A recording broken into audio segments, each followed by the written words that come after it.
Bom dia, boa tarde, boa noite, boa madrugada. Independente da hora que você está assistindo, seja muito bem-vindo. E comenta aí de qual cidade você está vendo essa história, porque hoje eu vou te contar um relato que vai mexer com o seu coração. Capítulo 1. O peso do silêncio. A cabine do caminhão cheirava a diesel e solidão. Era isso que eu respirava fazia 2 anos. Desde que enterrei a Célia num cemitério pequeno em Goiânia, a estrada virou minha casa. Meu nome é José Roberto, mas todo mundo me chama de Zé da Boleia. 53 anos, cabelo grisalho, mãos calejadas, viúvo, caminhoneiro. A BR-153 cortava o cerrado goiano como uma cicatriz velha. O sol de meio-dia derretia o asfalto. Cigarras cantavam nos buritis à beira da estrada. O calor entrava pela janela aberta e grudava na pele, misturado com poeira vermelha que cobria tudo. Eu seguia sozinho, como sempre, levando soja de Goiás para Tocantins. Mais uma viagem. Mais um dia igual aos outros. O tentar novamente o sol daquele meio-dia rachava o chão da BR-153. O asfalto tremia feito miragem. O ar tinha gosto de ferro quente. Era o tipo de calor que enlouquece o corpo e desidrata até a esperança. Naquela estrada perdida entre o cerrado e o nada, uma jovem de pés feridos corria pela beira do acostamento. Um peste de Cesri, um capítulo por vez bem detalhado, a estrada que me devolveu a vida. Capítulo 1. O peso do silêncio. A cabine do caminhão cheirava a diesel e solidão. Era isso que eu respirava fazia 2 anos. Desde que enterrei a Célia num cemitério pequeno em Goiânia, a estrada virou minha casa. Meu nome é José Roberto, mas todo mundo me chama de Zé da Boleia. 53 anos, cabelo grisalho, mãos calejadas, viúvo, caminhoneiro. A BR-153 cortava o cerrado goiano como uma cicatriz velha. O sol de meio-dia derretia o asfalto.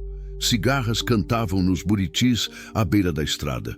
O calor entrava pela janela aberta e grudava na pele, misturado com poeira vermelha que cobria tudo. Eu seguia sozinho, como sempre, levando soja de Goiás para Tocantins. Mais uma viagem. Mais um dia igual aos outros. O rádio chiava baixo. Alguém falava sobre chuva no sul. Não me importava. Aqui era seco, quente, sem promessa de água. Eu gostava assim. O calor castigava, mas pelo menos era real. Dor que eu podia sentir, não como a outra. A que morava dentro. Passei por Porangatu sem parar. Depois Uruaçu. Vilarejos que piscavam e sumiam pelo retrovisor. Gente na porta de bar. Crianças correndo descalças. Vida acontecendo enquanto eu só passava. Sempre passando. Célia costumava me cobrar isso. Zé, você vive fugindo, ela dizia, sentada na varanda lá de casa, com aquele jeito dela de falar sério, mas com carinho. Um dia você vai olhar para trás e não vai ter nada além de quilômetros vazios. Eu ria. Prometia que ia desacelerar, que ia ficar mais em casa. Mas a estrada sempre chamava mais alto. Sempre tinha mais uma carga, mais um frete, mais uma desculpa para não ficar parado. Para não ter que sentar e conversar de verdade, para não ter que olhar nos olhos dela e admitir que eu não sabia ser outra coisa além de caminhoneiro. Quando o câncer veio, veio rápido, 6 meses. Foi o tempo que Deus, ou o destino, ou sei lá o que me deu para aprender a ficar quieto, para segurar a mão dela, para ouvir o silêncio da casa. Mas mesmo assim, eu falhei. No último mês, quando ela mais precisava, eu peguei uma carga para São Paulo. Disse que era urgente, que precisávamos do dinheiro. Mentira. Eu só não aguentava ver ela definhar naquela cama, o corpo sumindo, os olhos pedindo uma presença que eu não sabia dar. Quando voltei, 3 dias depois, ela já não falava mais. Só me olhou. Um olhar que carrego até hoje como uma pedra no peito. Morreu naquela madrugada com a mão da vizinha segurando a dela. Não a minha. Eu não chorei no enterro. Não chorei depois. A dor ficou presa em algum lugar fundo, grudada nas costelas, pesada feito carga mal amarrada. E eu fiz o que sempre fiz. Voltei para a estrada. porque na estrada eu não precisava sentir, só dirigir. O telefone tocou no suporte ao lado do volante. Pisquei para as letras na tela. Era o Toninho, meu cunhado. Deixei tocar até cair na caixa postal. Ele ligava toda semana, perguntava como eu estava, se eu ia aparecer no aniversário da sobrinha, se eu tinha pensado em vender o caminhão e sossegar. Eu nunca atendia. Não tinha o que dizer. Não sabia mais falar de coisas normais, de família, de futuro. O que eu tinha era isso, um Scania velho, vermelho desbotado pelo sol e estradas que não acabavam nunca. Era o suficiente. Ou pelo menos era o que eu repetia para mim mesmo todo dia. O velocímetro marcava 80. O motor roncava firme, tudo funcionando, tudo sob controle. Eu era bom nisso. Manter as coisas funcionando. Era só não parar, não pensar demais, não olhar para o vazio do banco do carona onde Célia às vezes sentava. Antigamente, quando a gente era mais novo e ela ainda gostava de me acompanhar nas viagens curtas. Zé, olha o pôr do sol, ela dizia, apontando pela janela. E eu olhava. Por ela. Agora, o banco estava vazio. Só uma garrafa d'água morna e um boné velho jogado em cima. Limpei o suor da testa com as costas da mão. O calor aumentava. Devia estar uns 40 graus lá fora. O ar que entrava pela janela era quente, seco, cheirava a capim queimado e terra rachada. Cheiro do Brasil profundo. Do sertão que teimava em existir mesmo debaixo desse sol de rachar pedra. Eu gostava desse cheiro. Me lembrava que eu estava vivo, que o corpo ainda funcionava, coração batendo, pulmão respirando, mãos no volante, pés nos pedais, mecânico, simples. A estrada seguia reta por quilômetros, de cada lado cerca de arame farpado, pasto seco, algumas cabeças de gado paradas na sombra rala de árvores tortas, tudo quieto, tudo parado, como se o mundo tivesse desistido de se mexer debaixo daquele sol. Só eu e o caminhão, cortando o silêncio. Foi quando vi algo estranho na beira da pista. Longe ainda, uma mancha escura no acostamento. Pensei que fosse um animal morto. Sempre tem. Cachorro atropelado, capivara, às vezes até boi. Mas conforme fui chegando mais perto, a mancha se mexeu. Era gente. Tirei o pé do acelerador. O caminhão desacelerou devagar, o motor roncando mais baixo. Era uma pessoa de joelhos na beira da estrada. O coração deu um salto estranho dentro do peito. Um frio subiu pela espinha, mesmo com todo aquele calor. Eu conhecia a estrada, conhecia seus perigos, sabia que às vezes era melhor não parar. Assalto, golpe, cilada, já tinha visto de tudo. Mas alguma coisa naquela figura me puxou. Desacelerava mais. 50, 40, 30. Não era homem. Era uma moça. Jovem. Cabelo escuro grudado no rosto de suor. Roupa suja de terra vermelha. Pés descalços, feridos. Ela estava de joelhos no chão quente do asfalto. As mãos erguidas para cima como se implorasse para o céu. Ou para quem passasse. Quando ela me viu, se virou. Os olhos arregalados. Medo puro. Terror estampado naquele rosto magro, queimado de sol. Foi aí que ela abriu a boca e gritou. Não ouvi o que ela disse, mas vi. Vi o desespero, vi a urgência, vi a súplica. E atrás dela, descendo do barranco de terra, vi 3 homens. Fim do capítulo 1. Tentar novamente, descer continue capítulo 2. O grito silencioso, pisei no freio. O caminhão estremeceu, os pneus cantaram no asfalto quente. Meu corpo foi para frente, o cinto segurou. O coração batia descompassado. Suor escorria pela têmpora. A moça continuava de joelhos, as mãos estendidas na minha direção. A boca aberta num grito que eu ainda não conseguia ouvir direito por causa do barulho do motor, mas não precisava ouvir.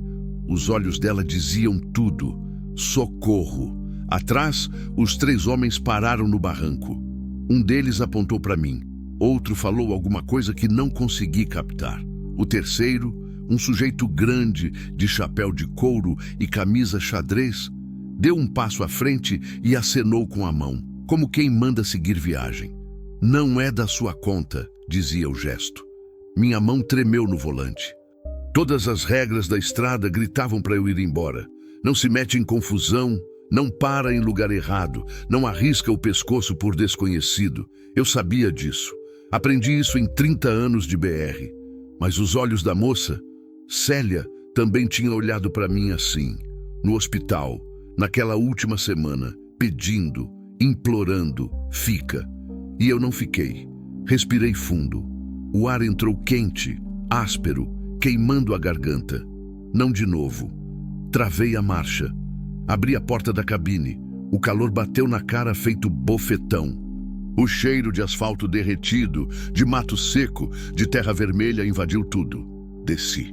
Meus pés bateram no chão e os joelhos tremeram. Não era medo, era raiva. Raiva de mim. De tudo que eu nunca fiz. De toda vez que virei as costas. Moça, chamei, a voz saindo rouca. Vem cá. Ela olhou para mim, depois para trás. Os homens desciam o barranco, mais rápido agora. O de chapéu gritou. Segue tua viagem, caminhoneiro. Não é teu problema. Ignorei. Estendi a mão para a moça. Vem, rápido. Ela hesitou. 1 segundo, 2. O rosto sujo, machucado, os pés sangrando, o corpo trêmulo de exaustão e medo. Então ela se levantou, cambaleou, quase caiu, mas veio. Correu os poucos metros que separavam ela de mim, os pés descalços batendo no asfalto quente, um gemido de dor escapando da boca. Agarrei o braço dela, magro, quente, trêmulo. Sobe! Ordenei, empurrando ela em direção à cabine. O homem de chapéu chegou perto, mais perto. Eu vi o rosto dele agora, queimado de sol. Olhos pequenos, calculistas. Um sorriso torto nos lábios. Essa daí é problema nosso, disse, a voz calma demais, perigosa. Tá fugindo de casa, vamos só levar ela de volta. Ela não parece querer voltar, respondi, a voz firme apesar do coração acelerado. O homem deu mais um passo. Os outros 2 se posicionaram dos lados, cercando. Você não sabe de nada, velho. Segue teu rumo enquanto pode.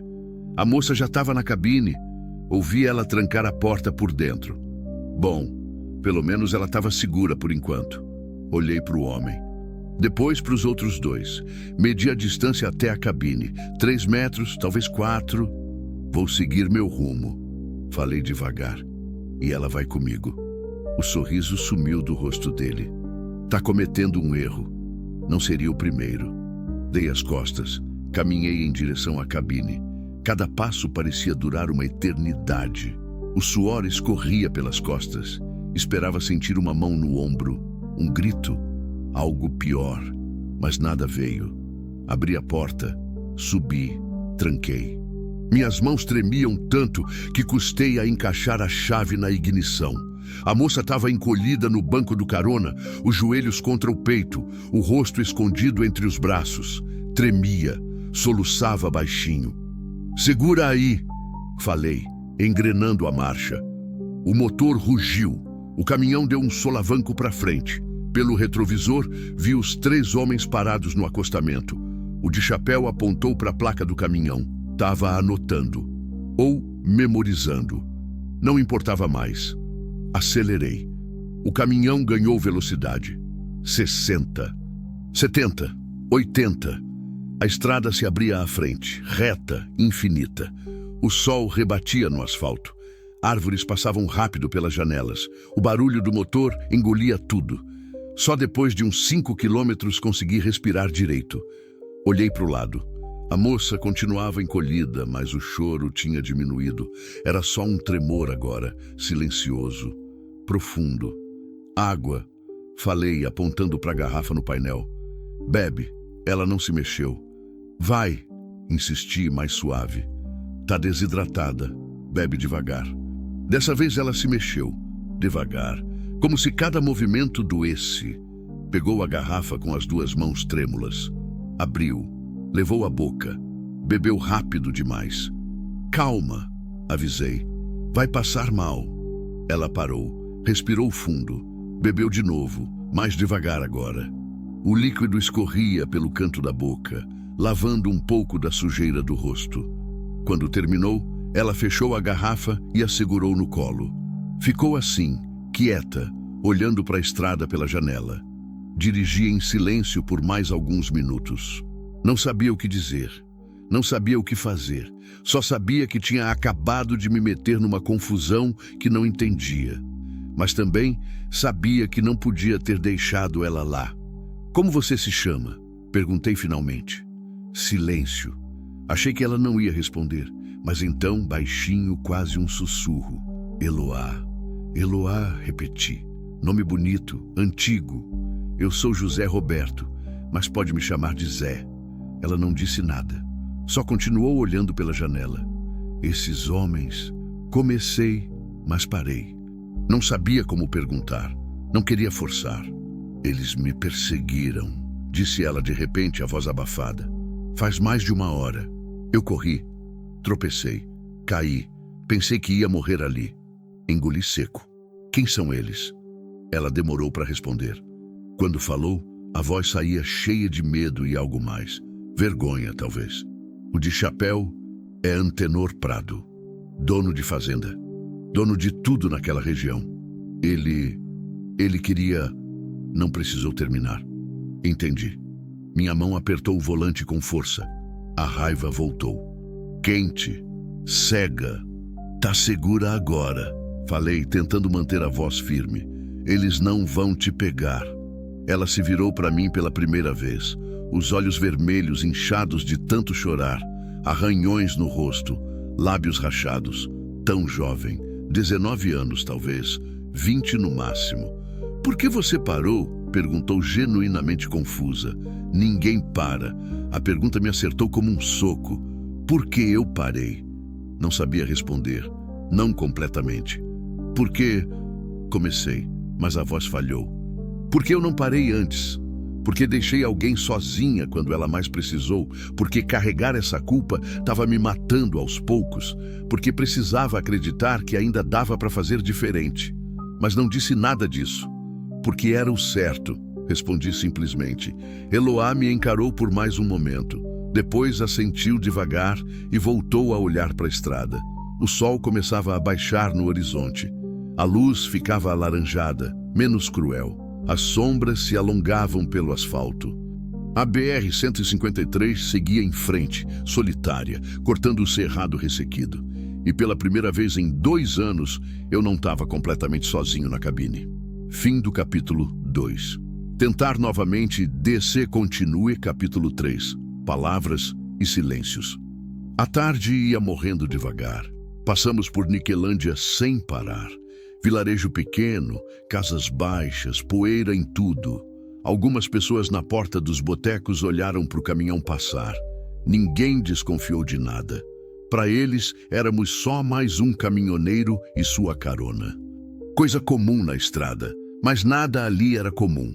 Eloá continuava encolhida no banco, os braços ao redor dos joelhos. Tinha parado de tremer, mas o corpo ainda estava tenso, alerta. Como o bicho acuado que não acredita que o perigo passou. Eu entendia. Conhecia aquele medo. Não o medo dela, mas outro parecido. O medo de relaxar, de abaixar a guarda, de confiar que as coisas podiam ficar bem. Tem fome? Perguntei, quebrando o silêncio. Ela demorou para responder. Como se precisasse traduzir a pergunta primeiro. Entender que alguém estava perguntando se ela queria comer. Coisa simples. Gesto humano. Não sei, disse por fim. Quando foi a última vez que comeu? Silêncio de novo. Mais longo. Depois, ontem. Acho. Suspirei. Olhei o marcador de combustível. Estava na metade. Podia rodar mais umas 2 horas, mas era melhor parar logo, reabastecer, comprar comida, pensar no próximo passo, porque eu não tinha ideia do que fazer agora. Vou parar num posto daqui a pouco, avisei.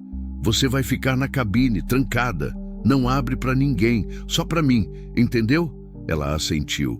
Vou comprar alguma coisa para você comer e ver se consigo um remédio para os seus pés. Eloá olhou para os próprios pés, inchados, sujos, sangrando em alguns pontos. Tinha corrido descalça por quilômetros no asfalto quente. Era milagre ainda conseguir ficar em pé. Obrigada, sussurrou. A palavra saiu tão baixa que quase não ouvi, mas ouvi. E alguma coisa apertou no peito. Não respondi, só dirigi. O posto apareceu uns 20 minutos depois. Posto Estrela do Cerrado, dizia a placa desbotada. 2 bombas de combustível, uma lojinha, banheiros do lado de fora, 3 caminhões estacionados no pátio de terra batida. Lugar simples, esquecido, perfeito. Estacionei longe dos outros caminhões. Desliguei o motor. O silêncio que veio depois foi quase assustador. Só o barulho do vento quente batendo na lataria. Cigarras, nada mais. Fica aqui, falei, pegando a carteira. Tranca a porta, não demoro. E se... Ela começou, mas parou. Se o quê? E se eles chegarem? Olhei para ela, os olhos arregalados, o medo voltando. Não vão, disse, tentando soar convicto. Mas se acontecer, você buzina. Sem parar. Eu volto correndo. Ela assentiu, mas não parecia convencida. Desci do caminhão. O calor bateu de novo. Menos forte que antes, mas ainda sufocante. O chão de terra irradiava o calor acumulado do dia. Cheiro de óleo diesel, borracha quente, fritura velha. Caminhei até a lojinha. Um homem gordo, de camiseta regata e boné do Flamengo, estava sentado atrás do balcão assistindo TV. Novela. Som alto. Boa tarde, cumprimentei. Ele olhou para mim, avaliou, assentiu. Vai abastecer? Daqui a pouco. Queria comprar umas coisas primeiro. À vontade. Peguei uma cesta. Andei pelos corredores apertados. Prateleiras empoeiradas, produtos vencidos misturados com novos. Peguei pão, presunto, queijo, suco de caixinha, água, biscoito, uma pomada para ferida que vi perto do caixa, band-aid, álcool. Quando cheguei no balcão, o homem olhou a cesta e ergueu uma sobrancelha. Viagem longa? Mais ou menos. Ele começou a passar os produtos. Marcava os valores numa calculadora velha. Sozinho na estrada? A pergunta veio casual. Talvez fosse só conversa, mas me deixou alerta. Por enquanto, respondi vago. É duro, disse ele, continuando a passar os produtos. Eu não aguentaria. Ficar tanto tempo longe de casa, da família. A gente se acostuma. Mentira. Ninguém se acostuma com a solidão. Só aprende a fingir que não dói. Ele fechou a conta. Paguei em dinheiro. Peguei a sacola. Banheiro funciona? Perguntei. Funciona. Tá lá nos fundos. Mas a luz às vezes falha. Sem problema. Saí. Olhei para o caminhão. Eloá estava lá, a silhueta escura atrás do vidro. Não tinha se mexido. Voltei até a cabine. Bati na porta. Ela abriu com cuidado, só uma fresta, até me reconhecer. Então destravou. Trouxe comida, falei, entregando a sacola. E isso aqui. Mostrei a pomada e o band-aid. Para os seus pés. Ela pegou tudo com as 2 mãos. Olhou dentro da sacola. Depois para mim. Isso é muito. Não é nada. Come. Depois vou abastecer e a gente segue. Para onde? A pergunta me pegou desprevenido. Para onde mesmo? Não tinha pensado nisso. Tinha agido por instinto. Parei. Peguei ela. Fugi. E agora? Não dava para simplesmente deixar ela em algum lugar e seguir viagem. Aqueles homens deviam estar procurando. E eu não fazia ideia do que fazer com uma moça de 19 anos fugindo de um fazendeiro poderoso. Vou pensar nisso enquanto dirijo. Respondi, mais honesto do que pretendia. Ela me encarou, tentando decidir se confiava, se tinha escolha. Então assentiu, devagar. Come, repeti. E passa essa pomada. Vou abastecer. Fechei a porta. Fui até a bomba. O frentista, um garoto magro de uns 16 anos, veio correndo. Completo? Completo. Enquanto ele abastecia, fiquei encostado na lataria do caminhão, olhando o horizonte. O sol estava laranja agora, quase vermelho. Tocava as serras ao longe, tingindo tudo de dourado e sombra. Era bonito, do tipo de beleza que dói, que faz a gente lembrar que a vida continua, mesmo quando a gente não quer. Célia amava esse horário, chamava de hora mágica. Sentava na varanda só para ver o sol se pôr. Dizia que era quando Deus pintava o céu. Eu nunca parava para ver com ela. Sempre tinha coisa para fazer, caminhão para revisar, nota para conferir, alguma desculpa para não sentar e simplesmente estar ali. Agora eu via, todo dia, sozinho. Pronto, disse o garoto, desligando a mangueira. Paguei. Voltei para a cabine. Eloá tinha comido metade do pão com presunto. Bebia o suco devagar. Tinha passado a pomada nos pés, improvisado band-aid sobre os cortes piores. Os cabelos ainda estavam sujos, grudados, mas o rosto estava um pouco mais limpo. Devia ter usado a água para lavar. Melhor? Perguntei, ligando o motor. Sim, obrigada. Coloquei o caminhão na estrada de novo. A BR-153 seguia interminável. Agora com menos luz, a noite chegando. Dirigimos em silêncio por um tempo. Eloá terminou de comer, guardou o resto na sacola. Ficou olhando pela janela, o reflexo do rosto dela aparecendo no vidro conforme escurecia lá fora. Posso te perguntar uma coisa? Disse ela de repente. Pode. Você tem família? A pergunta me pegou de surpresa. Verdade direta. Sem rodeio. A tinha. Respondi, a voz saindo mais áspera que eu queria.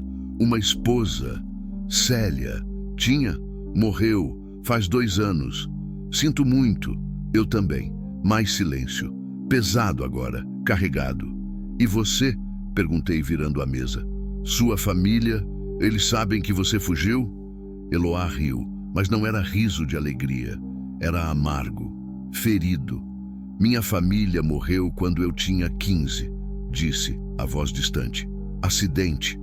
Meu pai, minha mãe, meu irmão mais novo, todos de uma vez. O peito apertou. Sobrou só eu, continuou ela. Fui morar com minha tia, a irmã da minha mãe. Ela não me queria lá, deixava claro. Mas fingir que cuidava de mim era melhor para a reputação dela. E o Antenor? Ela fechou os olhos. Respirou fundo. Ele é amigo da minha tia, rico, poderoso, acostumado a ter tudo o que quer, e desde que fui morar lá, ele me olhava, de um jeito que me deixava com medo. Minha tia fingia que não via, ou talvez visse e não ligasse. A raiva voltou, quente, cega. Hoje de manhã ele apareceu, disse ela, a voz tremendo agora. Disse que tinha esperado tempo suficiente, que eu ia ser dele de um jeito ou de outro. Minha tia não fez nada, só saiu da sala. Você correu. Corri, pelos fundos, pelo pasto. Ele veio atrás de carro, com 2 homens. Eles me perseguiram até a estrada. Eu caí, pensei que era o fim. E então você apareceu. Lágrimas escorriam pelo rosto dela agora, silenciosas. Ela não limpava, só deixava cair. Você salvou minha vida, sussurrou. E nem sabe por quê. Engoli seco. Não sabia o que dizer. Não tinha palavras para isso. Então, só dirigi. A noite caindo em volta. As estrelas começando a aparecer no céu limpo. A estrada esticando à frente como uma promessa que eu não sabia se podia cumprir. Fim do capítulo 3. Tentar novamente. DC continue capítulo 4. A tempestade. A noite caiu rápido. No cerrado é assim. O sol some e tudo escurece de vez. Sem transição, sem aviso. Só o breu e as estrelas. Liguei os faróis. A luz cortou a escuridão, iluminando a estrada vazia à frente. Asfalto gasto, faixas apagadas, mata dos 2 lados, fechada, impenetrável. O barulho do motor ecoava na cabine, constante, hipnotizante. Eloá tinha adormecido, a cabeça encostada na janela, os braços cruzados sobre o peito, o corpo finalmente relaxado. Devia estar exausta, corpo e alma. Dormir era a única coisa que fazia sentido agora. Eu continuei dirigindo, sozinho com meus pensamentos. Precisava decidir o que fazer. Não podia simplesmente rodar a noite toda sem destino. Tinha uma carga para entregar em Palmas. Prazo, compromisso. Mas como largar a moça agora? Onde? Com quem? Pensei em ligar para a polícia, denunciar o Antenor. Mas e se ele realmente fosse poderoso, como ela disse, dono de tudo naquela região? Esse tipo de gente tem braço longo, compra gente, compra silêncio. E uma moça órfã, sem família, sem testemunhas? Quem ia acreditar nela? Quem ia proteger ela? Minha mão apertou o volante. Eu precisava de um plano, mas minha cabeça estava vazia, cansada, confusa. Foi quando vi os faróis pelo retrovisor. Longe ainda, 2 pontos de luz cortando a escuridão lá atrás. Se aproximando. Rápido! Não pensei muito nisso no começo. Estrada é estrada.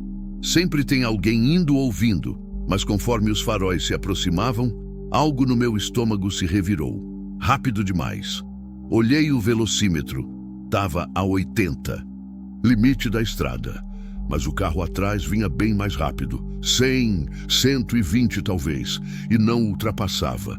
Ficava ali, atrás, colado. O coração começou a bater mais forte. Podia ser coincidência, podia ser só alguém com pressa. Mas meu instinto, aquele mesmo que me fez parar para Eloá, gritava que não. Acelerei um pouco, 90. O caminhão roncou mais alto. Eloá se mexeu no sono, mas não acordou. Os faróis acompanharam. Continuaram colados. Merda. Olhei ao redor. Estrada vazia. Mata dos 2 lados. Nenhuma entrada, nenhum desvio, nenhuma saída. Os faróis se aproximaram mais. Agora dava para ver que era uma caminhonete. Grande, alta, vidros escuros. O estômago despencou. Eles nos acharam. Não sabia como. Talvez tivessem perguntado no posto. Talvez alguém tivesse visto a placa do caminhão. Talvez só tivessem seguido a BR na aposta de que eu não tinha para onde ir. Não importava. Eles tinham nos achado. A caminhonete acelerou. Veio para o lado. Tentou ultrapassar. Fechei. Joguei o caminhão para a esquerda, ocupando as 2 faixas. A caminhonete freou, buzinou, longo, raivoso. Eloá! Chamei a voz tensa. Acorda! Ela não se mexeu. Eloá! Mais alto agora. Ela abriu os olhos devagar, confusa, desorientada. O quê? Eles estão atrás da gente. Ela se virou. Viu os faróis. O corpo inteiro enrijeceu. Não! Sussurrou. Não, não, não. Fica calma, falei, tentando manter a voz firme mesmo com o coração disparado. Vou tirar eles de trás. Oh, como? Boa pergunta. A caminhonete tentou ultrapassar de novo, dessa vez pela direita. Fechei de novo. Ela freou. Buzinou mais. Os faróis piscaram, nervosos, ameaçadores. A estrada continuava reta, mata dos 2 lados, nenhuma saída. Mas mais à frente, lembrei. Uma entrada de terra. Acesso a uma fazenda abandonada. Tinha passado por ali algumas vezes. Caminho ruim, cheio de buraco, mas era uma saída. Acelerei mais. 100. O caminhão sacudiu. Eloá agarrou no painel. A caminhonete acelerou também. Veio para o lado de novo, dessa vez mais agressiva. Bateu de leve na lateral do caminhão. O impacto fez o volante girar. Segurei firme, corrigi a direção. Segura! Gritei. Outro impacto, mais forte. A lataria do caminhão rangeu. Eloá gritou. A entrada tinha que estar perto. Tinha que. E então vi. Placa de madeira podre. Entrada de terra batida sumindo na escuridão. Freei. Forte. O caminhão derrapou. Os pneus cantaram. A caminhonete passou reto, sem tempo de reagir. Virei o volante.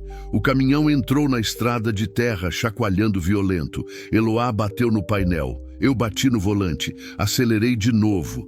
A estrada de terra era horrível. Buraco, pedra, raiz. O caminhão pulava, descontrolado. Galhos batiam na lataria. Poeira entrava pela janela. Olhei para o retrovisor. A caminhonete tinha parado na entrada, hesitando. Vem, pensei. Vem me buscar, filho da puta. E eles vieram. Os faróis viraram na entrada. A caminhonete entrou na estrada de terra, mais rápida que eu, mais ágil. Mas eu tinha algo que eles não tinham. Peso. Peguei o rádio. Liguei na frequência dos caminhoneiros. Aqui é o Zé da Boleia, KM 187 da BR 153, saída para a Fazenda Santa Lúcia. Sendo perseguido, preciso de ajuda. Alguém me ouve? Alguém? Estática, chiado, nada. Alguém? Gritei. Por favor. A voz veio fraca, quebrada, copiando. Zé da Boleia, aguenta aí, irmão. A caminhonete se aproximou, muito perto agora. Os faróis ofuscavam o retrovisor. A estrada de terra fazia uma curva. Fechada, perigosa. Esperei até o último segundo. Então friei e virei. O caminhão derrapou na curva. A traseira saiu. Os pneus levantaram poeira. Quase tombamos, mas segurou. A caminhonete não teve a mesma sorte. Veio rápido demais. Tentou frear. Derrapou, saiu da estrada. Bateu numa árvore. O barulho do impacto ecoou na noite. Metal amassando. Vidro quebrando. Não parei para ver, só acelerei. A estrada de terra seguiu por mais uns 2 quilômetros. Depois voltou para o asfalto. Outra BR, menor, mais vazia. Só então parei. Desliguei o motor. Silêncio. Só o barulho da nossa respiração. Eloá chorava, as mãos tremendo, o corpo sacudindo. Acabou, falei, a voz saindo embargada. Acabou. Mas a gente sabia que não era verdade. Foi quando o primeiro trovão ecoou. Olhei para o céu.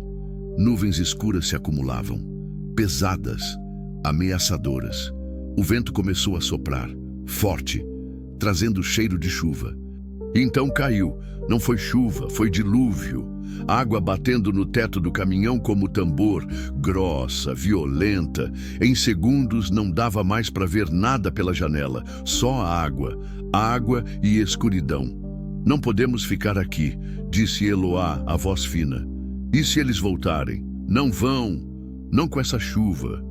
Você não conhece o Antenor, ele não desiste. Talvez ela tivesse razão. Liguei o motor de novo. Os limpadores cortaram a água no vidro, mas mal adiantava. Não dava para ver a estrada, não dava para ver nada. Mas dirigi mesmo assim, devagar, muito devagar, seguindo a sensação do asfalto sob os pneus, rezando para não sair da pista, para não bater em nada. A chuva continuou, forte, implacável, e no meio daquela tempestade, no meio daquela escuridão, me senti mais sozinho do que nunca. Mas não estava sozinho. Eloá estava ali, assustada, tremendo, mas ali. E pela primeira vez em 2 anos, alguém dependia de mim. Alguém precisava que eu não desistisse, não falhasse, não fugisse. Então, continuei dirigindo. Cego pela chuva, guiado só pela fé de que em algum lugar mais à frente tinha luz. Fim do capítulo 4. Tentar novamente. DC continue, capítulo 5. Fantasmas e lembranças. A chuva não parava. Dirigi por mais de 1 hora naquele inferno de água. O caminhão avançava devagar, os limpadores lutando contra o dilúvio, os faróis iluminando apenas uma cortina cinza e impenetrável. Meus dedos doíam de tanto apertar o volante. As costas ardiam de tensão. Os olhos queimavam de cansaço. Eloá não tinha falado nada desde a perseguição. Ficou encolhida no banco, abraçada nos próprios joelhos, olhando a água escorrer pelo vidro. De vez em quando tremia. Não sei se era frio ou medo. Talvez os dois. A estrada estava vazia. Nenhum carro, nenhum caminhão. Só nós e a tempestade. Foi quando vi a luz, fraca, amarelada, piscando entre as árvores à direita. Você está vendo isso? Perguntei apontando. Eloá se virou, olhou. O quê? Uma luz, ali. Ela forçou a vista, então assentiu. Parece uma casa. Era. Conforme me aproximei, consegui ver melhor. Casa de fazenda. Velha, térrea, paredes descascadas. Mas tinha luz numa janela. Fumaça subindo da chaminé, visível mesmo com a chuva. Alguém morava ali. Vou parar, avisei. Você tem certeza? A voz dela saiu tensa. E se... E se a gente morrer aqui na estrada porque não consegui ver uma curva? Completei. Preciso descansar, alguns minutos que seja. E você precisa de um lugar seco. Ela não respondeu. Mas também não protestou. Saí da estrada principal e peguei a entrada de terra. O caminhão chacoalhou nas poças d'água. A casa ficava uns 100 metros para dentro. Estacionei perto da varanda. Desliguei o motor. O barulho da chuva no teto ficou ainda mais alto sem o ronco do motor para competir. Fica aqui, disse. Vou ver se tem alguém. Não. Ela segurou meu braço. A mão fria, trêmula. Eu vou com você. Olhei para ela. Os olhos arregalados, assustados. Não queria ficar sozinha nem por um minuto. Tá bem, cedi. Vem. Abri a porta. A chuva me acertou em cheio, fria, violenta. Em segundos, estava encharcado. Desci. Eloá veio atrás, descalça, pisando na lama. Corremos até a varanda. Madeira velha, podre em alguns pontos. Tinha algumas cadeiras de balanço. Uma rede rasgada. Cheiro de mofo e fumaça de lenha. Bati na porta. Nada. Bati de novo, mais forte. Tem alguém? Gritei. Precisamos de ajuda. Um barulho dentro. Passos, lentos, arrastados. A porta se abriu. Uma mulher velha apareceu. Devia ter uns 70 anos, magra, curvada, cabelos brancos presos num coque, rosto enrugado, marcado pela vida dura do interior. Olhos pequenos, desconfiados. Quem é? Perguntou, a voz rouca. Meu nome é José Roberto, sou caminhoneiro. Estava passando pela estrada quando a chuva pegou. Preciso descansar um pouco. E a moça aqui, apontei para Eloá, precisa de um lugar seco. A velha olhou para mim. Depois, para Eloá. Demorou, avaliando, decidindo se confiava. Então abriu a porta. Entra rápido!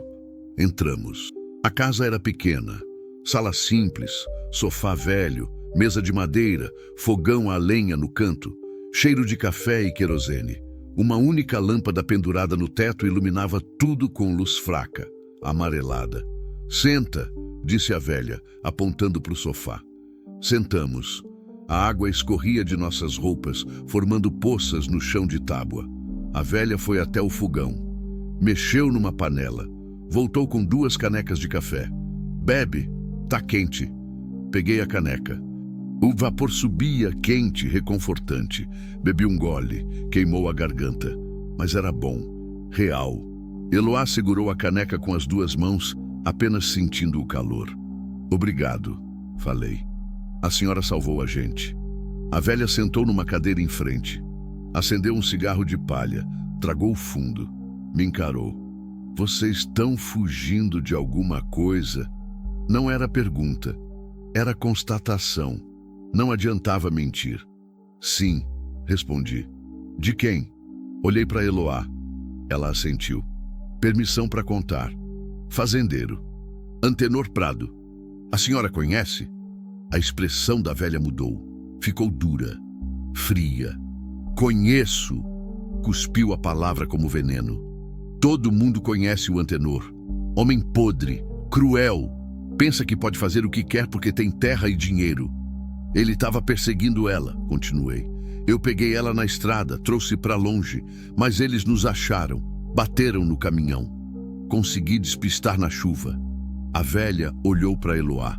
Os olhos agora diferentes, macios, tristes. O que ele queria com você, menina? Eloá baixou a cabeça. A voz saiu em sussurro. Me forçar, usar. Disse que eu era dele. A velha fechou os olhos. Respirou fundo. Quando abriu de novo, tinha lágrimas ali. Eu tive uma filha, disse, a voz embargada. Ana Paula, bonita, forte, sonhadora. Ela trabalhava para uma família rica aqui da região. Cozinhava, limpava, tinha 18 anos. Ela parou, tragou o cigarro, continuou. O filho do patrão se interessou por ela, mas ela não quis. Tinha namorado, planos, futuro. Então, uma noite, ele forçou.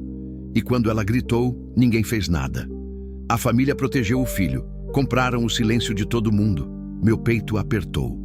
Ana Paula não aguentou. 3 meses depois, se jogou no rio. Tinha 19 anos. O silêncio que veio depois foi pesado, sufocante.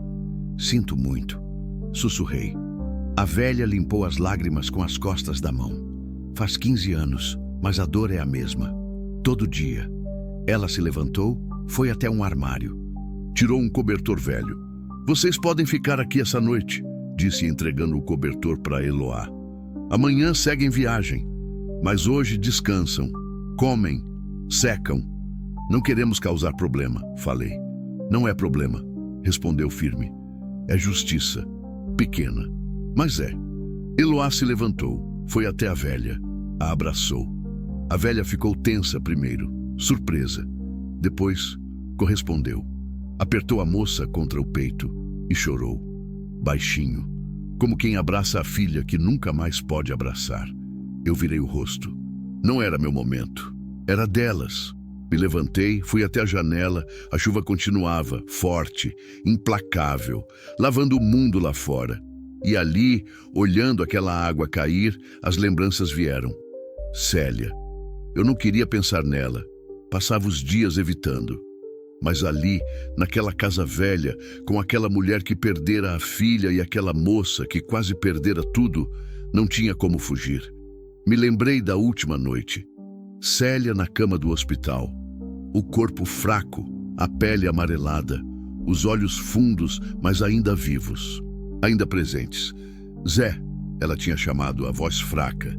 Eu tinha me aproximado, segurado a mão dela, fria. Promete uma coisa para mim, pediu. O que você quiser. Para de fugir. Eu não entendi na hora. Fingi que não entendi.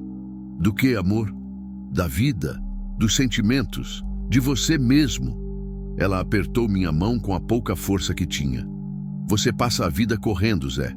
Correndo nas estradas, correndo das conversas difíceis, correndo de tudo que dói. Mas a dor é parte da vida. E se você não para sentir, nunca vai parar para viver de verdade. Eu vivo, protestei fraco. Não, você existe, é diferente. Ela respirou fundo, doeu, vi no rosto dela. Quando eu me for, continuou, promete que vai tentar. Vai parar, vai sentir, vai viver. Pelo menos tenta. Eu tinha prometido, claro que tinha. Com lágrimas nos olhos e voz embargada. Mas era mentira. Porque assim que ela morreu, eu fiz exatamente o que sempre fiz. Fugi. Peguei o caminhão e dirigi. Dirigi até não sentir mais nada, até virar máquina, até esquecer que tinha prometido. Até hoje, a mão de Eloá no meu ombro me trouxe de volta. Você tá bem? Perguntou baixinho. Limpei o rosto. Nem tinha percebido que estava chorando. Tô, menti. Mentiroso. Virei para ela, metade da boca curvada num meio sorriso triste. Você me lembra alguém, falei. Sua esposa? Não, minha consciência. Ela riu, breve, mas riu. A velha tinha preparado um canto para ela dormir. Cobertor. Travesseiro. Perto do fogão onde estava quente. E você? Perguntei. Vou dormir na cabine do caminhão, respondi. Ficar de olho? Era mentira. Eu não ia dormir. Não conseguiria. Não essa noite. A velha apagou a lâmpada. A casa ficou escura. Só o fogo do fogão iluminando fracamente. Saí. A chuva tinha diminuído. Agora era só garoa. Fina. Persistente. Sentei na cabine. Olhei a casa. A luz do fogo bruxuleando na janela. E pela primeira vez em 2 anos, senti que talvez, apenas talvez, eu pudesse cumprir a promessa que fiz para Célia. Não fugir. Sentir. Viver. Fim do capítulo 5. Tentar novamente descer continue capítulo 6. A decisão não dormi. Fiquei sentado na cabine do caminhão a noite toda, olhando a escuridão, ouvindo a chuva diminuir até virar só um pingo ocasional no teto de metal. O corpo doía, os olhos ardiam, mas a mente não desligava. Pensava em Célia, em Eloá, na velha e sua filha morta. Em todas as vidas quebradas que a gente cruza sem perceber. em todas as vezes que podia ter parado e não parei, que podia ter ajudado e fingi não ver. A estrada ensina a gente a ser assim, duro, fechado. Não se mete em confusão, dizem os caminhoneiros veteranos. Segue teu rumo e deixa o resto pra lá. Eu tinha vivido assim por 30 anos. E onde isso tinha me levado? Sozinho, vazio, carregando uma culpa que pesava mais que qualquer carga que já transportei. Quando o sol começou a raiar, saí da cabine. O céu tinha aquela cor cinza rosada do amanhecer depois da chuva. O cheiro de terra molhada enchia o ar. Cigarras começavam sua cantoria. Um novo dia. A porta da casa se abriu. A velha saiu, trazendo uma caneca fumegante. Café, disse, estendendo para mim. Peguei, agradeci.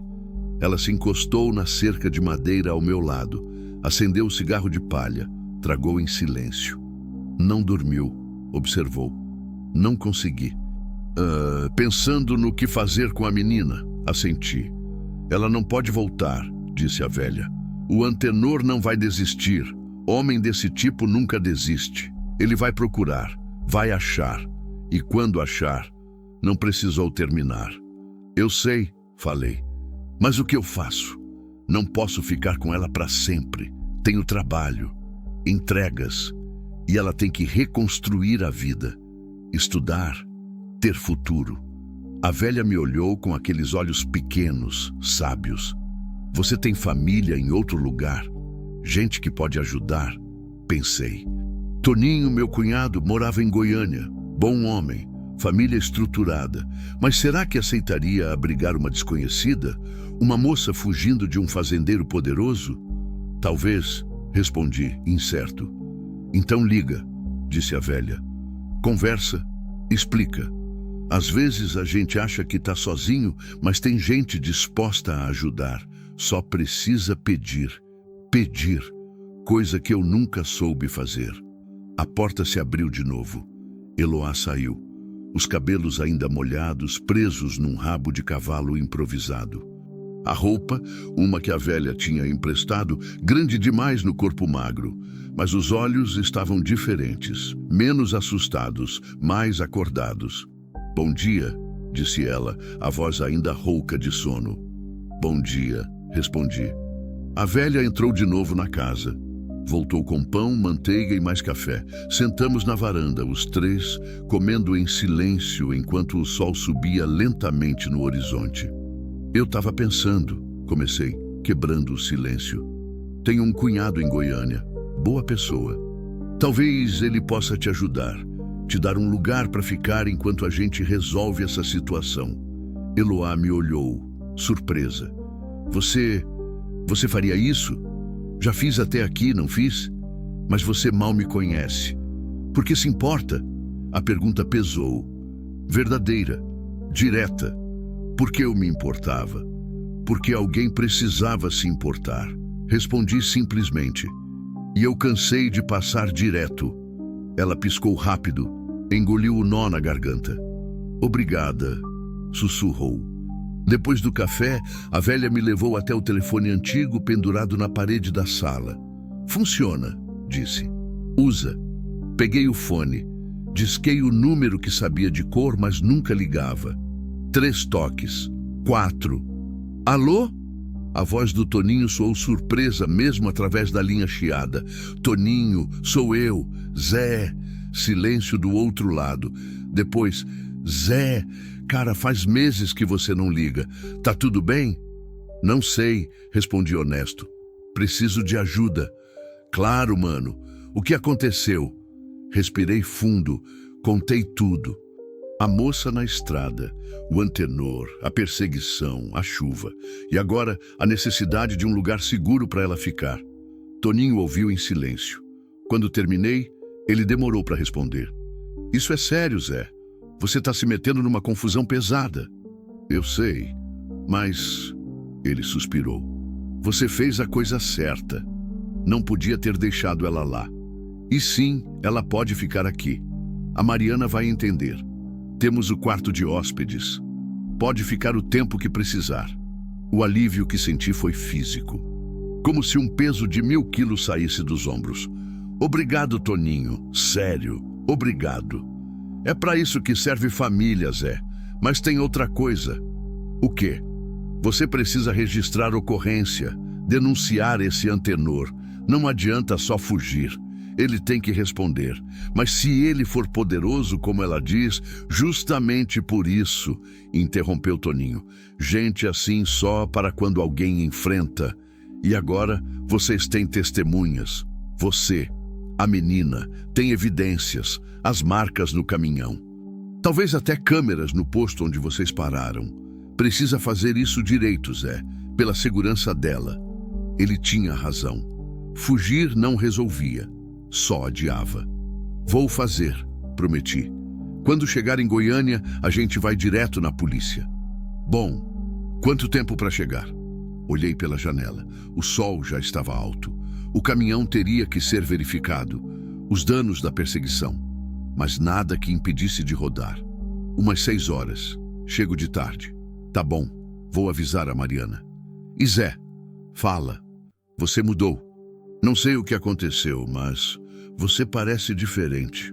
Talvez eu esteja tentando ser, respondi. Desliguei. Voltei para a varanda. Eloá me olhou esperançosa. E aí, pode ficar com meu cunhado? Ele disse que sim. O rosto dela se iluminou. Pela primeira vez desde que a conheci, vi algo parecido com esperança ali. E a polícia? Perguntou a velha. Vamos fazer boletim em Goiânia, denunciar tudo. A velha assentiu, aprovando. Bom, esse Antenor precisa pagar. Se não por ela, por todas as outras que ele machucou. Passou mais 1 hora preparando a viagem.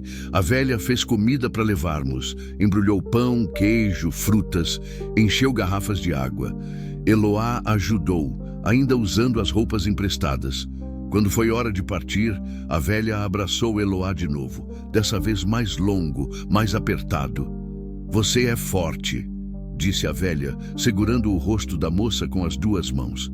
Mais forte que imagina. Não deixa ninguém te convencer do contrário. Entendeu?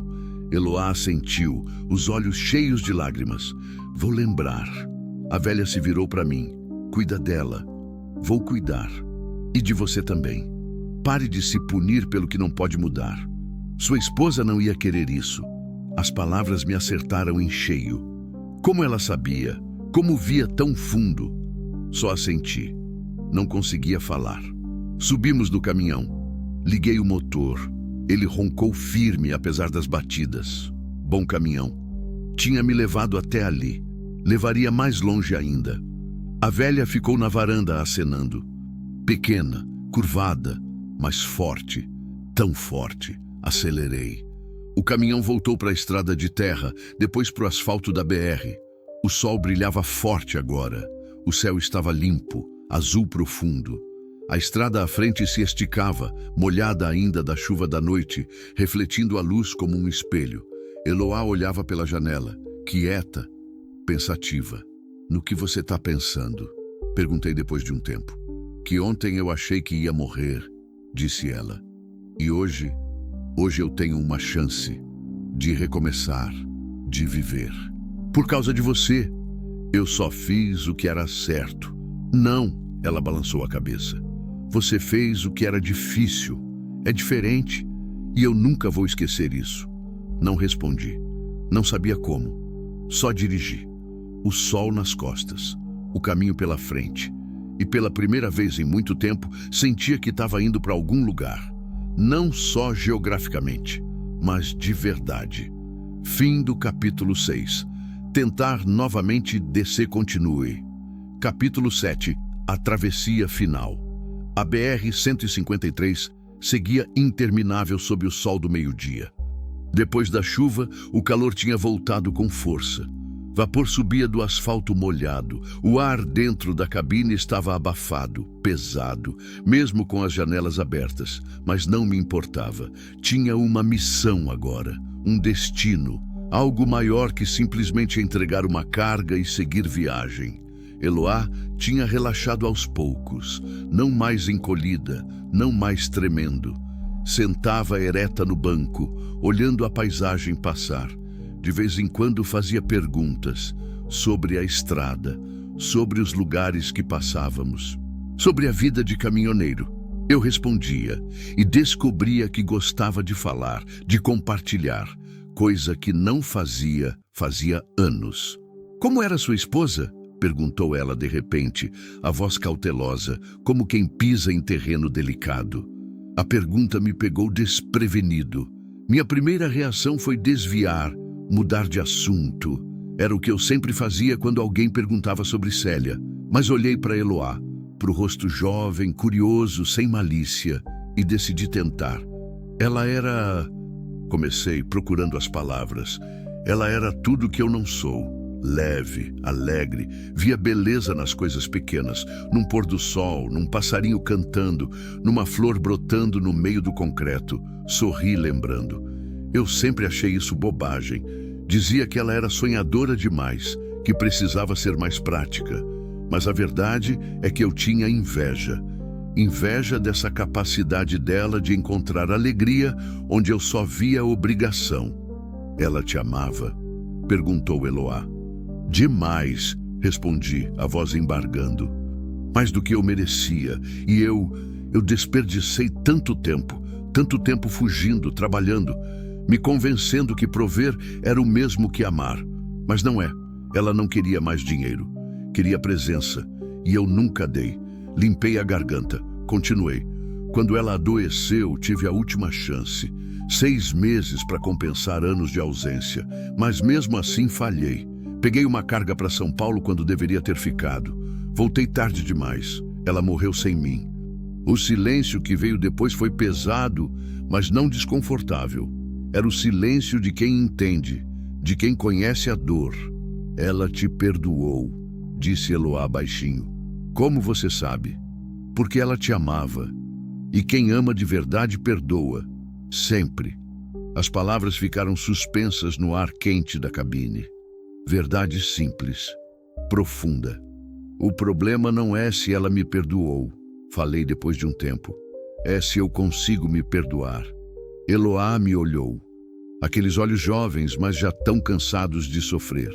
Então para de se punir e começa a viver, disse ela, ecoando as palavras da velha, as palavras de Célia. É o que ela ia querer, não é? Era. Claro que era. Célia tinha dito exatamente isso. Para de fugir. Vive. Talvez fosse hora de obedecer. Passamos por Anápolis no início da tarde. A cidade se estendia dos 2 lados da rodovia. Movimento, gente, vida acontecendo. Pensei em parar para almoçar, mas decidi seguir. Quanto mais perto de Goiânia, mais seguro. Foi quando vi o posto policial. Uma cabine pequena na beira da estrada, viatura estacionada. 2 policiais conversando na sombra. Diminuí a velocidade. Olhei para Eloá. Vou parar ali. Ela arregalou os olhos. Por quê? Para fazer a denúncia. Não dá para esperar chegar em Goiânia. Cada minuto que passa, o antenor pode estar apagando rastros, comprando gente, preparando defesa. Mas e se eles não acreditarem em mim? E se eles forem amigos dele? Não são, disse com mais convicção do que sentia. E mesmo se forem, vai ficar registrado, oficial, vai ter papel, vai ter prova de que você denunciou. Ela hesitou, o medo voltando aos olhos. Eu vou estar do seu lado, falei, segurando o braço dela. O tempo todo, você não está sozinha mais. Ela respirou fundo, assentiu. Estacionei perto do posto. Os 2 policiais olharam para o caminhão. Um deles, mais velho, de bigode grisalho, se aproximou. Boa tarde. Cumprimentei, descendo da cabine. Boa tarde. Algum problema? Preciso registrar uma ocorrência, tentativa de sequestro. A expressão do policial mudou. Ficou séria, alerta. Quando? Ontem. BR-153, altura de Uruaçu. Ele chamou o parceiro. Um mais jovem, de óculos. Os 2 nos levaram para dentro do posto. Sala pequena, abafada, com um ventilador velho girando no teto, mesa de metal, cadeiras desconfortáveis, computador antigo. Senta, disse o policial mais velho. Vou precisar de detalhes. Eloá contou tudo, devagar, a voz tremendo em alguns momentos, mas firme, determinada. Falou do Antenor, das ameaças, da perseguição, de como eu tinha parado e a salvado. Os policiais ouviram em silêncio, anotavam, faziam perguntas pontuais. Quando ela terminou, o mais velho se recostou na cadeira. Conheço o Antenor Prado, disse, o tom cuidadoso. Homem poderoso, influente. Meu estômago apertou. Mas isso não significa nada, continuou ele, surpreendendo. Lei é lei. E se ele fez o que você está dizendo, vai responder. Pode ter certeza disso. O senhor acredita nela? Perguntei. Ele me olhou. Depois olhou para Eloá, para o rosto marcado, para os pés enfaixados, para o medo ainda estampado ali. Acredito, disse simples. Vi muita coisa nessa profissão. Aprendi a reconhecer quando alguém está mentindo. E ela não tá. O alívio foi imenso. Eles registraram tudo. Tiraram fotos das marcas no caminhão, das feridas de Eloá. Pediram endereço, telefone, referências. Eu dei o contato do Toninho. Expliquei que ela ia ficar lá. Vamos investigar, garantiu o policial mais velho. Vou pessoalmente falar com o delegado em Uruaçu. Fazer busca e apreensão na fazenda do Antenor. Ouvir testemunhas. Isso não vai ficar assim. E ela? Perguntei. Ela está segura? Por enquanto, sim. Mas é bom ela ficar longe da região. Pelo menos até a gente prender o Antenor. Depois do processo, dependendo do juiz, ele pode ficar preso ou sair sob fiança. De qualquer forma, vai ter medida protetiva. Ele não vai poder se aproximar dela. Eloá soluçou. Não de tristeza, de alívio. Obrigada, disse ela para os policiais. Muito obrigada. Não precisa agradecer, respondeu o mais jovem pela primeira vez falando. É nosso trabalho e o certo a fazer. Saímos do posto 1 hora depois. O sol começava a baixar, a luz ficando dourada. Subimos no caminhão, mas antes de ligar o motor, Eloá me abraçou, forte, apertado. Como quem abraça pai, irmão, salvador, tudo junto. Você mudou minha vida, disse ela contra meu ombro. Não sei como vou te pagar. Não precisa pagar nada, respondi, retribuindo o abraço. Só vive, estuda, constrói o futuro que você merece. Isso já é pagamento suficiente. Ela se afastou, limpou as lágrimas, sorriu. Um sorriso pequeno, frágil, mas real. Vou fazer isso, prometeu. Eu juro. Liguei o motor. O caminhão roncou de volta à vida. A estrada nos chamava para a última etapa. Goiânia apareceu no horizonte 1 hora depois. A cidade grande, prédios altos, movimento, trânsito. Voltávamos para a civilização. Segui as indicações do GPS até o bairro do Toninho. Casa simples, bonita, num condomínio tranquilo. Estacionei em frente. Toninho já estava na porta. Ao lado dele, Mariana, sua esposa, e os 2 filhos, meninos de 8 e 10 anos. Desci. Eloá desceu atrás, tímida. Toninho veio até mim, me abraçou, forte. Zé, cara, quanto tempo? Eu sei, respondi. Desculpa, Esquece, ele interrompeu. Você está aqui agora, é o que importa. Mariana se aproximou de Eloá, sorriu, caloroso, acolhedor. Você deve ser a Eloá. Seja bem-vinda. A casa é sua pelo tempo que precisar. Eloá não conseguiu responder. Só chorou. Mariana a abraçou. As crianças se aproximaram, curiosas, mas gentis. Eu fiquei ali, parado, vendo aquela cena. Aquela família abrindo as portas, abrindo os corações para uma desconhecida, porque era o certo, porque era humano. Entendi, finalmente, o que Célia sempre tentou me ensinar, que a vida não é sobre fugir, é sobre parar, sobre estar presente, sobre se importar, sobre fazer diferença, mesmo quando é difícil, mesmo quando dá medo. Toninho voltou até mim. Vai ficar para jantar? Olhei para o céu, já escurecia, olhei para o caminhão, velho, cansado, como eu. Vou, respondi, e pela primeira vez em 2 anos entrei numa casa que não era a minha. Sentei numa mesa com gente que se importava. Comi, conversei, ri, vivi. Fim do capítulo 7. Tentar novamente descer, continue, capítulo 8. Novo caminho, 3 meses depois. O sol nascia sobre Goiânia quando estacionei o caminhão em frente à casa do Toninho. Tinha acabado de voltar de uma viagem curta. Cuiabá e volta. 2 dias. Tempo suficiente para sentir saudade de casa. Casa. Era estranho pensar assim. Por tanto tempo, casa tinha sido só a cabine do caminhão. 4 paredes de metal e solidão. Mas nos últimos meses, algo tinha mudado.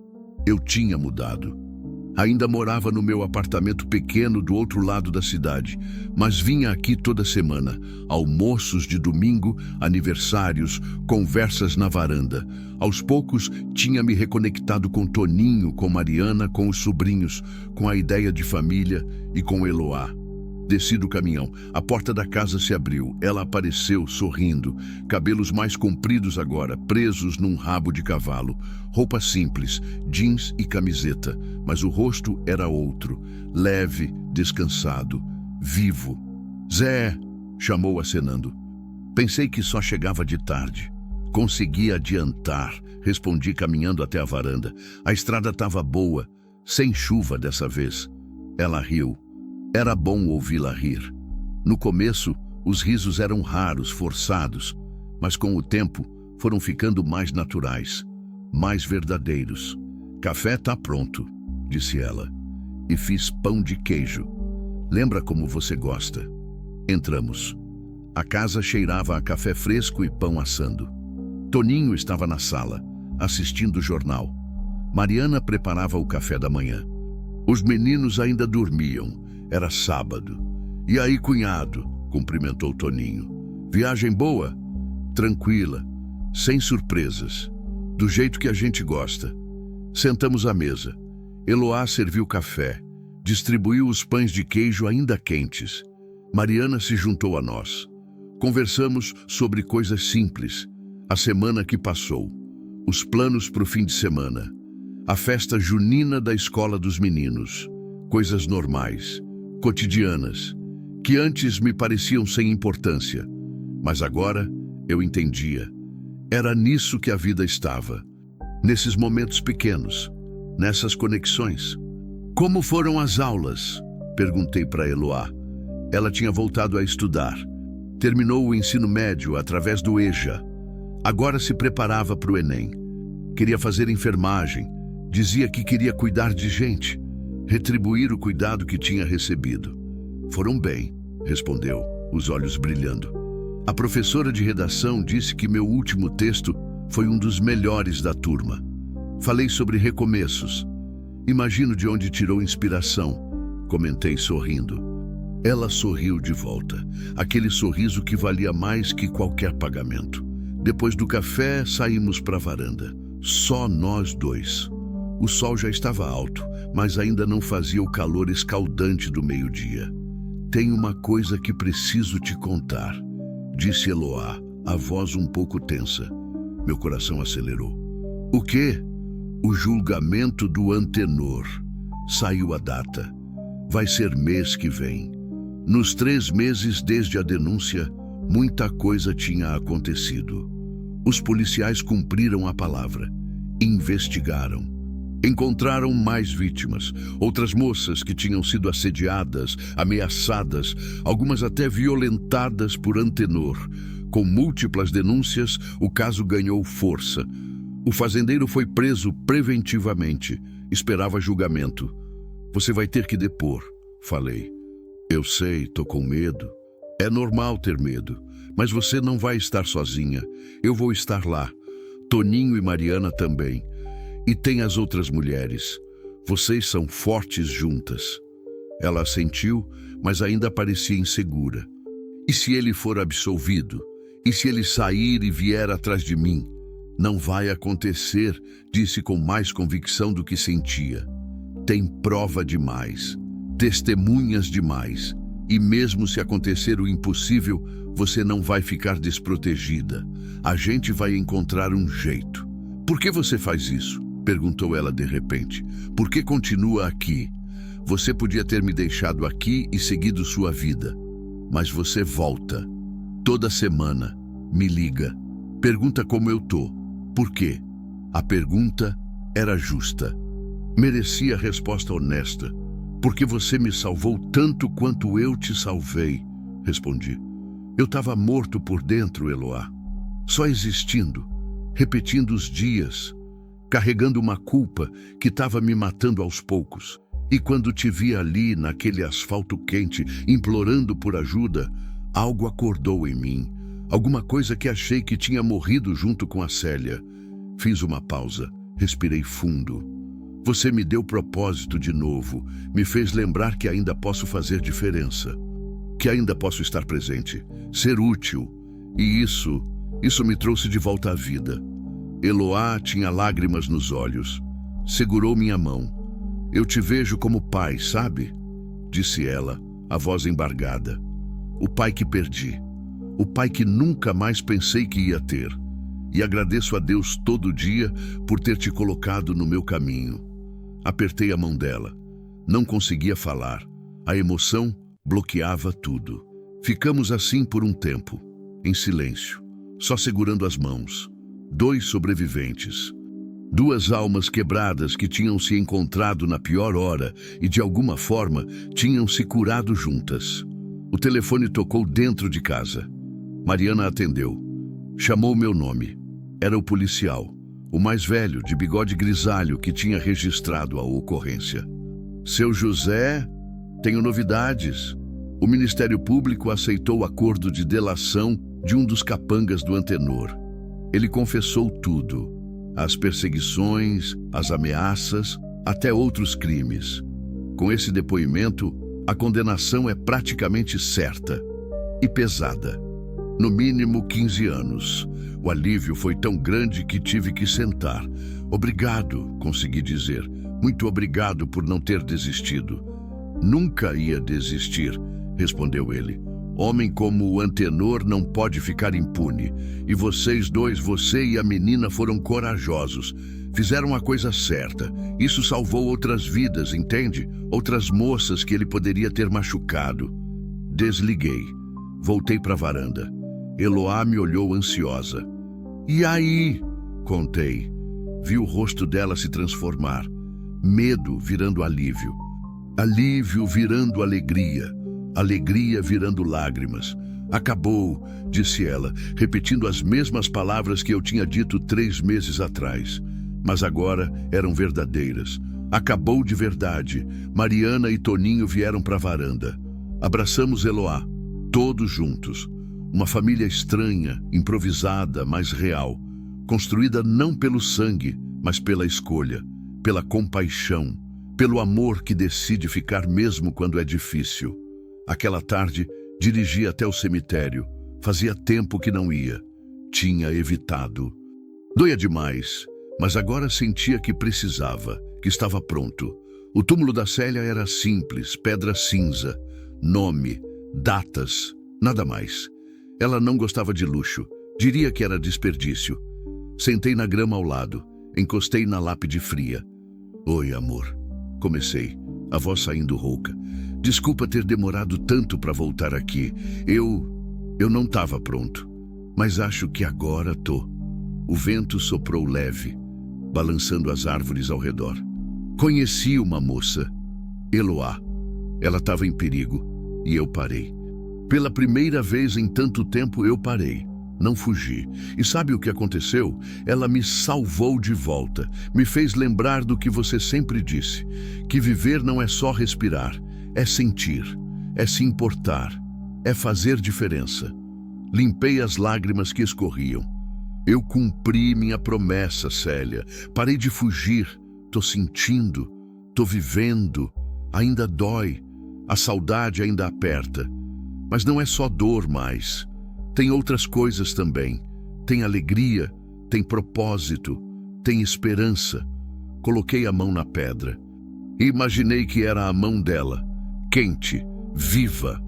Obrigado por ter esperado por mim, sussurrei. Por ter me amado mesmo quando eu não merecia. Por ter me ensinado mesmo que eu tenha demorado tanto para aprender.